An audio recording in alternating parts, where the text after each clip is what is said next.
एका पावसातच सातारचा येवतेश्वर घाट पर्यटकांनी झाला हाऊसफुल। पावसातील निसर्ग पाहण्यासाठी हजारो पर्यटकांची कास येवतेश्वर आणि गणेशखिंड परिसरात गर्दी। सातारा शहरासह परिसरात अवकाळी पावसाने जोरदार हजेरी लावली असताना पर्यटन क्षेत्र असलेल्या कास येवतेश्वर रोडवर या पावसाचा आनंद घेण्यासाठी शेकडो पर्यटकांनी हजेरी लावल्यानं आज संध्याकाळच्या सुमारास येवतेश्वर ते समर्थ मंदिर रस्ता पर्यटकांच्या गाड्यांनी हाऊसफुल झाला होता। त्यामुळे पर्यटकांना मोठ्या वाहतूक कोंडीचा सामना करावा लागला। पहिल्या पावसातच हजारो पर्यटकांनी कास, येवतेश्वर आणि गणेशखिंड सारख्या पर्यटन स्थळांना भेट देऊन वाढत्या उकाड्यातून गारव्याचा आनंद घेतलाय। सध्या उन्हाळ्याच्या सुट्ट्या सुरू असून हजारो पर्यटक वाढत्या उकाड्यातून थंडावा शोधण्यासाठी सातारा शहरालगत असलेल्या कास, येवतेश्वर आणि गणपतीखिंड अशा पर्यटन ठिकाणांना भेटी देऊन आपल्या उन्हाळी सुट्टीचा आनंद घेत आहेत। आज उन्हाळ्याच्या सुट्टीबरोबरच रविवारच्या शासकीय सुट्टीमुळे हजारो पर्यटकांनी या पर्यटन स्थळांना भेटी देऊन निसर्गरम्य वातावरणाचा आनंद घेतलाय।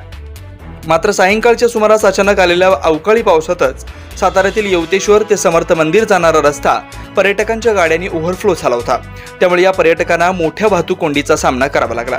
पावसाळा येण्यास अद्याप अवकाश असताना सातारची पर्यटन स्थळे आत्ताच हाऊसफुल होऊ लागलेत। राज्यात पडलेल्या कडाक्याच्या उन्हातून बचाव करण्यासाठी अनेक पर्यटकांनी यंदा साताऱ्यातील थंडगार असलेल्या पर्यटन स्थळांना पहिली पसंती दिल्याचं या वाढत्या गर्दीमुळे दिसून येत आहे।